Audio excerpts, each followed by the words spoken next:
Khulafaur Rasyidin atau Khulafa ar-Rasyidin berasal dari dua akar kata, yaitu khalifah atau khulafa yang artinya pengganti atau pemimpin dan kata ar-Rasyid yaitu orang yang mendapat petunjuk. Jadi menurut bahasa, Khulafaur Rasyidin yaitu orang yang ditunjuk sebagai pengganti atau pemimpin yang selalu mendapat petunjuk dari Allah SWT. Abu Bakar, bernama lengkap Abdullah bin Abi Quhafa at-Tamimi, lahir di Mekah sekitar tahun 573 sebelum masuk Islam.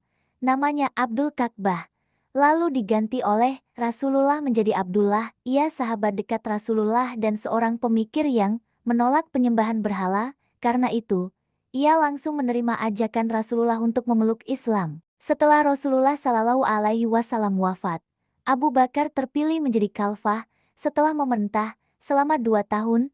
Abu Bakar wafat pada tanggal 23 Jumadil Akhir 13 hari pada usia 63 tahun dan dimakamkan di samping makam Rasulullah Sallallahu Alaihi Wasallam. Beliau dikenang oleh para sahabat sebagai khalifah yang taat kepada Allah dan Rasul-Rasulnya, serta berbudi, luhur, tidak sombong dan amat sederhana. Umar bin Khattab R.A. bernama lengkap Umar bin Khattab bin Nufail, keturunan Abdul Uzza dari suku Adi, salah satu suku terhormat Quraisy. Ia lahir di Mekah 4 tahun sebelum Nabi Muhammad Sallallahu Alaihi Wasallam. Sejak remaja, Umar dipercaya menjadi wakil dalam perundingan antar suku. Masuknya Umar ke dalam Islam menjadi titik penting, karena sejak saat itu umat Islam mulai berani berdakwah secara terbuka dan melakukan kegiatan keagamaan tanpa sembunyi-sembunyi. Sebelum wafat, Abu Bakar As-Siddiq menunjuk Umar bin Khattab sebagai penggantinya, dan pengangkatannya disetujui umat Islam. Umar dikenal sebagai Amir al-Muminin dan memimpin selama 10 tahun dengan berbagai keberhasilan. Ia akhirnya dibunuh oleh Abu Luluah saat syalat, yang menandai awal tantangan besar bagi umat Islam. Utsman bin Affan R.A.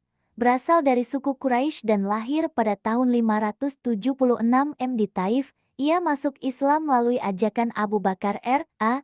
dan menjadi sahabat dekat Nabi Sallallahu Alaihi Wasallam. Meski berasal dari keluarga kaya, Utsman hidup sederhana dan banyak menginfakkan hartanya untuk perjuangan Islam. Pada periode pertama kepemimpinannya, Utsman bin Affan R.A.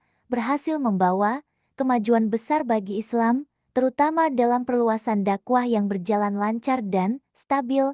Namun pada periode kedua, ia menghadapi banyak rintangan, termasuk perpecahan umat akibat perbedaan qiraat Al-Quran. Untuk mengatasi hal itu, Utsman memerintahkan penulisan ulang Al-Quran dalam satu mushaf standar. Ali bin Abi Thalib R.A. lahir di Mekah pada 13 Rajab sekitar tahun 600 anak bungsu dari Abu Thalib dan sepupu Nabi Muhammad Sallallahu Alaihi Wasallam. Ia masuk Islam pada usia 10 tahun dan menikah dengan Fatimah Az-Zahra, putri Nabi, sekitar tahun 624 2 tahun setelah hijrah. Ali bin Abi Thalib R.A. menjadi khalifah setelah wafatnya Utsman. Masa pemerintahannya penuh konflik, termasuk perang Jamal dan Siffin. Ia memindahkan ibu kota ke Kufah. Tahkim dalam perang Siffin memicu lahirnya Khawarij dan sekte-sekte seperti Syiah.